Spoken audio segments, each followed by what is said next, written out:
సరిపోదా శనివారం 2 hours 50 minutes run టైంతో ఎంతో హైప్తో థియేటర్స్లో రిలీజ్ అయింది. ఇక ఎలా ఉందో చెప్పే ముందు మీలో ఎవరైనా థియేటర్లో మంచి సౌండ్కి ఫ్యాన్స్ అయితే ఈ సినిమాలో జేక్స్ విజయ్ గారు ఇచ్చిన బ్యాక్గ్రౌండ్ మ్యూజిక్ థియేటర్లో మామూలుగా లేదు. దానికోసం అయితే తప్పకుండా థియేటర్లోనే చూడండి. ఎందుకో ఈ పాయింట్ స్టార్టింగ్లోనే చెప్పాలనిపించింది చెప్పేశారు. ఇప్పుడు సినిమా ఎలా అనిపించిందంటే నాకైతే ఫస్ట్ హాఫ్ చాలా బాగా నచ్చింది. సెకండ్ హాఫ్నే మంచి సెట్టింగ్ ఉన్నప్పటికీ ఎంగేజింగ్ డ్రామా లేక స్లో అయిపోయి సెకండ్ హాఫ్ యావరేజ్ అనే ఫీల్ వచ్చింది. ఓవరాల్ మూవీ అయితే చూడొచ్చు కానీ సెకండ్ హాఫ్ స్లో అవుతుందని మాత్రం మైండ్లో ఉంచుకోండి. సెకండ్ హాఫ్ని కానీ ఇంకొంచెం బాగా రాసుకొని ఉంటే కంప్లీట్ ఎంటర్టైనర్ అయి ఉండేది. అప్పుడు ఈ స్లో అనే పదమే యూజ్ చేసేవాడిని కాదు. ఫస్ట్ హాఫ్ చాలా ఎంగేజింగ్గా బాగుంది. 1.5 hours లాంగ్. మార్నింగ్ 7:25 స్టార్ట్ అయ్యి 8:55 ఇంటర్వల్ వచ్చేది పెద్దది కానీ ఎంటర్టైనింగ్గా ఉంది. సెకండ్ హాఫ్ అయితే కన్ఫ్లిక్ట్ పాయింట్ అయితే ఎదిరింది కానీ ఈ సోకులపాలెం సెట్టింగ్ ఏదైతే ఉందో ఆ బ్యాక్ డ్రాప్లో వచ్చిన సీన్స్లో ఎమోషన్నే వర్కౌట్ అవ్వలేదు.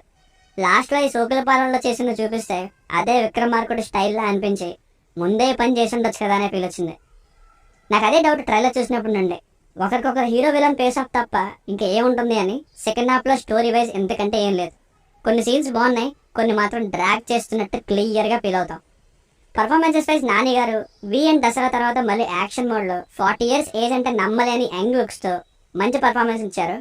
ఫ్యామిలీస్ చూడొచ్చు అంటే ఏసి చూడొచ్చు, అడల్ట్ కంటే ఏం లేదు. బేసిక్ స్టోరీ లైన్ ఏంటంటే సూర్య తన కోపాన్ని చూపించుకోవడానికి ఒక రోజుని సెలెక్ట్ చేసుకుంటాడు చిన్నప్పుడు. అసలు అది ఏ రోజు, ఎందుకని ఆ రోజునే సెలెక్ట్ చేసుకున్నాడు, అందువల్ల అతను పెద్దయ్యాక ఏం జరిగింది అన్నది story. Plus points starting 20 minutes title justify చేస్తూ ఇచ్చిన చైల్డ్హుడ్ ఎపిసోడ్.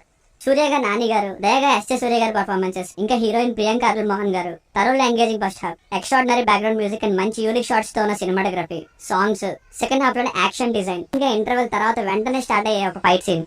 ఇవి plus points. Minus points second half అలా గ్రాఫ్ పడిపోతుంది. సోగులపాలెం ఎమోషన్స్ అయితే నాకు అంతగా అనిపించలేదండి. ఎంతో కన్విన్సింగ్గా ఎంత బాగా స్టార్ట్ అయిందో ఎండింగ్కి వెళ్తున్న కొద్దీ రైటింగ్స్లోనే మ్యాజిక్ పోయింది అనిపించింది. అండ్ ఎస్ఏ సూర్య గారి రోల్ కూడా ఎక్స్పెక్ట్ చేసినంత లేదు ఈ సెకండ్ హాఫ్లో. ఎమోషనల్ ఫీల్ అసలు అంతగా ఏమనిపించలేదు.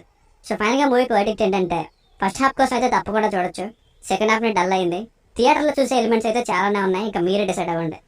First half high entertainment followed by below average second half. దీనికి రేటింగ్ వచ్చేసి ఇది నా ఒపీనియన్ 3/5. మీకు అన్ని రివ్యూ నచ్చినట్లయితే మరిన్ని రివ్యూస్ కోసం మన ఛానల్ని సబ్స్క్రైబ్ చేసుకోండి. Thank you.